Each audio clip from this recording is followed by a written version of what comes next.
Salut les amis, nous sommes le 21 décembre 2025. On continue de résumer la saison 2025 en 25 faits marquants. On se rapproche du chocolat du 25. Le chocolat du 21, c'est donc, Il est kazakh.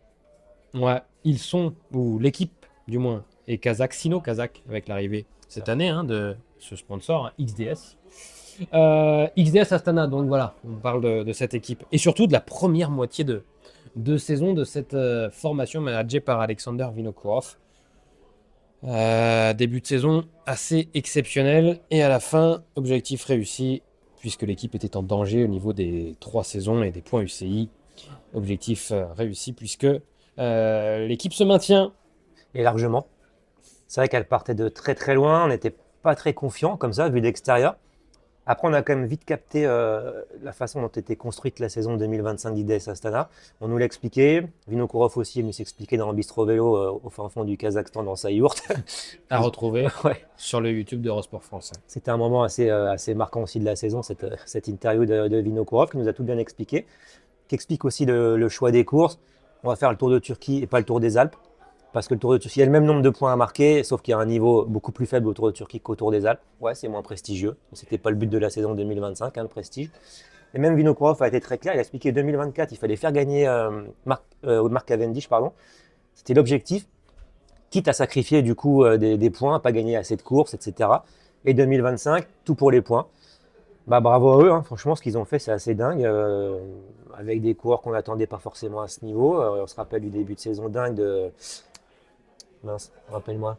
L'Italien, Scaroni. Christian Scaroni. Scaroni, on sait que c'est un coureur très fort, mais là, il était vraiment à un niveau dingue en début de saison. Il a aussi très bien fini l'année, on se rappelle avec Paul Sexas au championnat d'Europe. Non, bravo, il y avait une stratégie mise en place, elle a bien marché. Franchement, je peux que dire chapeau à ce qu'a fait XS Astana. Alors maintenant, on va voir ce que ça donne. On part pour un nouveau cycle de 3 ans.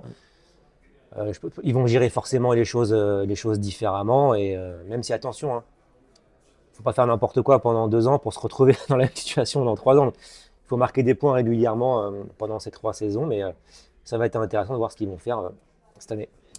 Différents vainqueurs, Christian Scaroni qui avait mis déjà l'équipe sur du bon rail en début de saison. Il y a eu Matteo Malucelli, il y a eu Aaron Gate qui a été chercher des victoires. Wood Pouls, lui aussi qui venait d'arriver, si je dis pas de bêtises. Lorenzo Fortunato s'est imposé. Igni Fedorov, notamment sur ce championnat national. Matteo Malucelli au sprint, à qui on a fait confiance. Sprinter italien qui a marqué pas mal de points en fin de saison notamment. Voilà pour cette équipe XS Astana qui a performé, en plus aussi sur d'autres courses comme sur le Tour de Hongrie avec Harold Martin Lopez. Oui, on voit que c'est une équipe qui a performé. On voit Hainan, on voit Langkawi. Alors, c'est vrai que c'est aussi un sponsor chinois et puis c'est kazakh. Mais ils sont quand même aussi allés là. C'était pas caché du tout, hein, tout simplement pour marquer des points. C'était une vraie course au point pour l'équipe XS Astana en 2025. Et, mission accomplie. Voilà pour l'un des faits marquants de cette saison 2025, la moisson de points UCI. Ils sont combien sur l'année simple, la simple année 2025? Voilà, tu me poses une colle. Ah, ils sont top 5, hein, je pense. Sur l'année 2025, Ah oui, ouais. ils font 4. Quatrième sur la saison. La En simple termes de saison points 2025. UCI, Ouais, c'est énorme. quatrième. Quand on regarde l'effectif, c'est une belle équipe, mais l'effectif n'est pas dingue. Il n'y a pas de super gros leader. Donc ils ont tout optimisé à la perfection. Après, c'est vrai que eux, c'était vraiment le but. Ouais, Des équipes, on voit en dessous, des équipes comme Soudal Quickstep, Red Bull Borangreux, c'est pas le but de marquer le plus de points possible. ils sont pas allés autour de Langkawi. Voilà. Non, mais en tout cas, le but, c'est pas de marquer des points, c'est de gagner des courses pour ces équipes.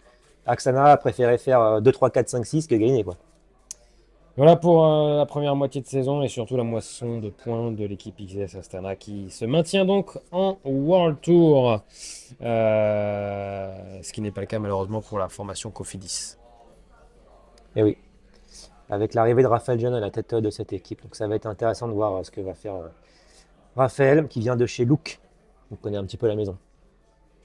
En revanche, ça doit passer pour une OX Mobility s'il y a bien cette fusion entre Intermarché et l'auto. On a fait cette vidéo il y a quelques jours, donc on n'a pas encore l'information si ça a été officialisé. C'est pas du direct? Si ça vient d'être officialisé, on peut pas l'avoir, donc on est battu. On est au mois d'août, Le jeu alors, d'enregistrer. pas évident. On enregistre ça au mois d'août. Si vous avez suivi les précédentes possible. vidéos, vous aurez la référence. On se retrouve demain. On sera le 22. 22 décembre. Déjà. Les cadeaux approchent. Allez, C'est les vacances. à demain.